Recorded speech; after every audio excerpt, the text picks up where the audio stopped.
नमस्कार साथियों, आज के इस वीडियो में शाला दर्पण से संबंधित महत्वपूर्ण सूचना अपडेट है जिसके बारे में यह वीडियो लेकर आया हूँ। इस वीडियो में जो शारीरिक शिक्षक है उनकी सूचना को शाला दर्पण पोर्टल पर अद्यतन करने से संबंध में है। इसके लिए निदेशक माध्यमिक शिक्षा राजस्थान बीकानेर का आदेश जारी हुआ है। यह आदेश आपको यहाँ स्क्रीन पर दिखा देता हूँ कि इस आदेश में क्या है। आवश्यक है, समस्त शारीरिक शिक्षकों की सूचना शाला दर्पण पोर्टल पर अद्यतन करवाने के संबंध में यह आदेश है।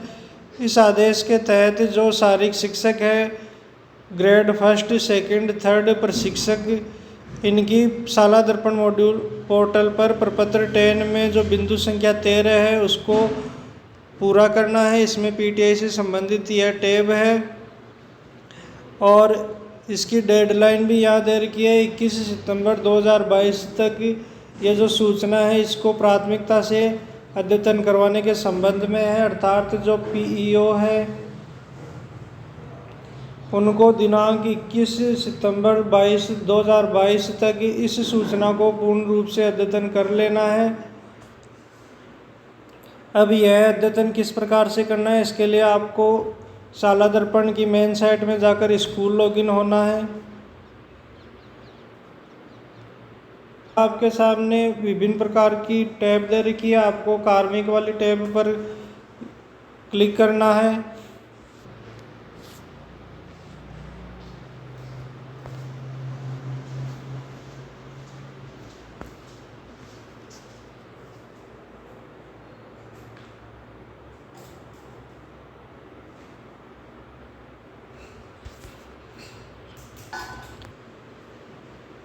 टेन ओपन करते हैं तो यहाँ आपके सामने कार्मिकों की लिस्ट शो होने लग जाएगी,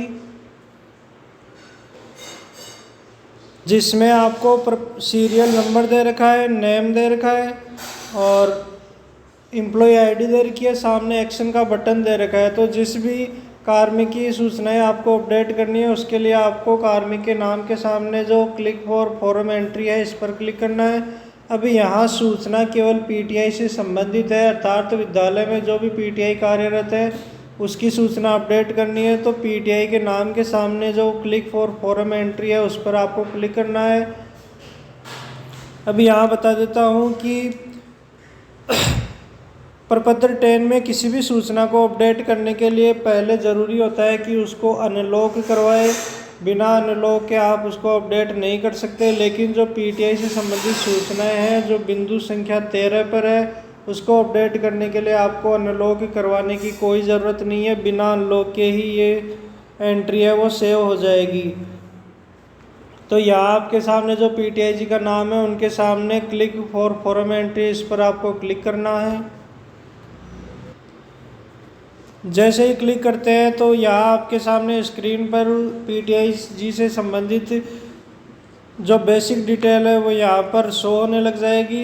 अब यहाँ विभिन्न सारे बिंदु दे रखे हैं जिसमें आपको केवल आदेश के अनुसार बिंदु संख्या 13 को ही अपडेट करनी है। और यहाँ आप देख रहे हैं कि जो बिंदु संख्या 13 है वो केवल पीटीआई से संबंधित है। अब यहाँ आप डायरेक्ट जो पीटीआई वाला यहाँ पे कॉलम है इस पर क्लिक करके डायरेक्ट बिंदु संख्या 13 पर पहुंच सकते हैं।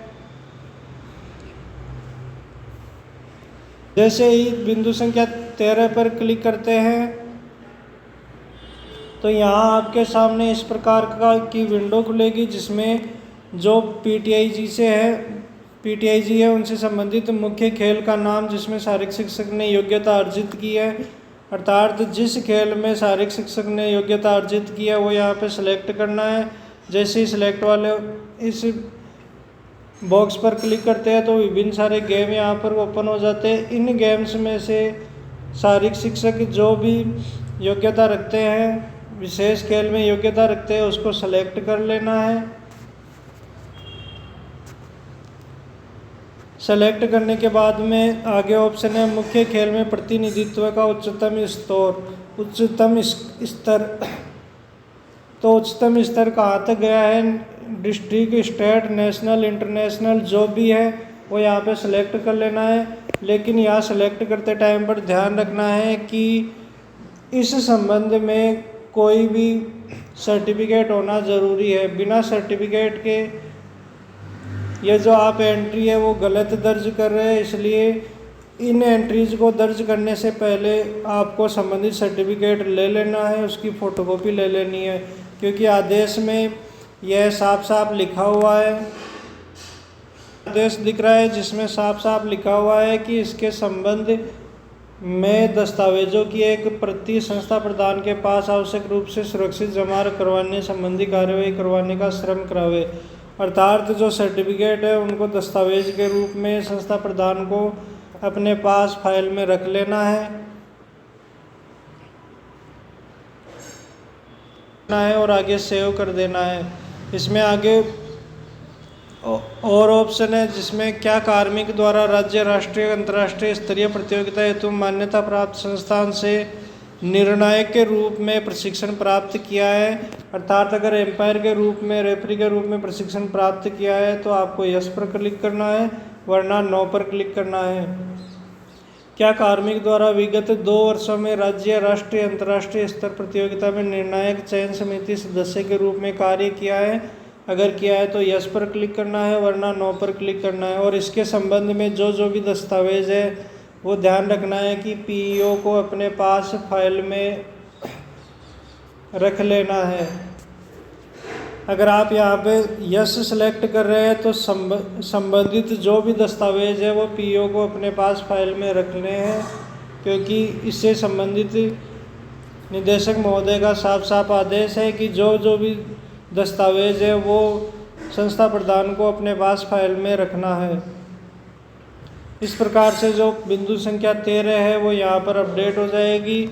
यहाँ ध्यान रखना है कि जितने भी पीईओ है उनको दिनांक 21 सितंबर 2022 तक इन सूचनाओं को शाला दर्पण के प्रपत्र 10 में आवश्यक रूप से अपडेट कर देना है। आज के वीडियो में बस इतना ही था। थैंक यू, धन्यवाद।